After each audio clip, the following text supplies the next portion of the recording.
आपके समय में उत्तर प्रदेश क्यों पिछड़ा था? उसका कोई कारण तो होगा। उत्तम समय कभी नहीं आता, समय को उत्तम बनाना पड़ता है। इसीलिए तो 5 साल सफलतापूर्वक चलाने के बाद भी फिर से थंबिंग मेजॉरिटी के साथ आए हैं और 27 में फिर से आएंगे। यह यानी सत्य एक है, देखने की दृष्टि भले ही लोगों की अलग अलग हो सकती है कि सनातन धर्म शाश्वत है और शाश्वत रहेगा। लेकिन मैं आपसे एक बात का अनुरोध जरूर करूंगा, कुंभ के संदेश से कुछ तो सीखें। और एक ही संदेश है कि साथ साथ चलने से ही विकास होगा। और आज उत्तर प्रदेश उतनी तेजी के साथ आगे बढ़ रहा है, उसका कोई कारण तो होगा। और उसमें मैं आपसे केवल एक बात कहना चाहूंगा कि समस्या के बारे में सोचने से, एक चिंतक ने बहुत अच्छी बात कही कि समस्या के बारे में सोचने पर बहाने मिलते हैं, समाधान के बारे में सोचने पर रास्ते मिलते हैं।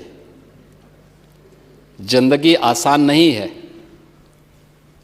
बस खुद को मजबूत बनाना पड़ता है।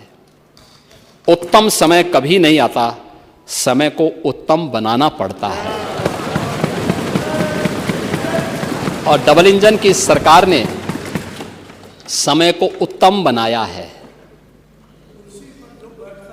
हां, इसीलिए कह रहे हैं ना, क्योंकि इसीलिए तो 5 साल सफलतापूर्वक चलाने के बाद भी फिर से थंबिंग मेजॉरिटी के साथ आए हैं और 27 में फिर से आएंगे, फिर से आएंगे।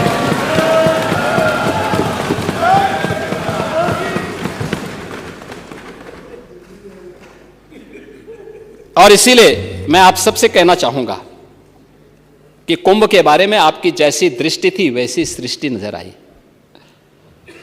हम लोग तो कुंभ के संदेश को एकता के संदेश के रूप में देखते हैं, और महाकुंभ ने साबित किया है जो भारतीय ऋषि की दृष्टि थी कि एकम सद विप्रा बहुधा वदन्ति।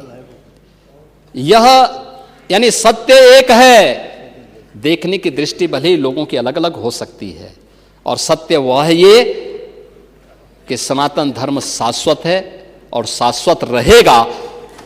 एकता का वह संदेश महाकुंभ ने दे दिया है।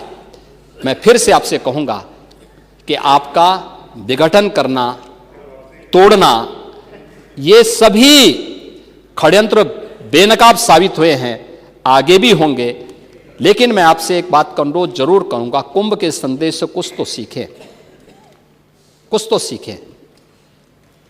और एक ही संदेश है कि साथ साथ चलने से ही विकास होगा, साथ साथ चलने से ही विकास होने वाला है। और ये कुंभ का सबसे बड़ा संदेश है,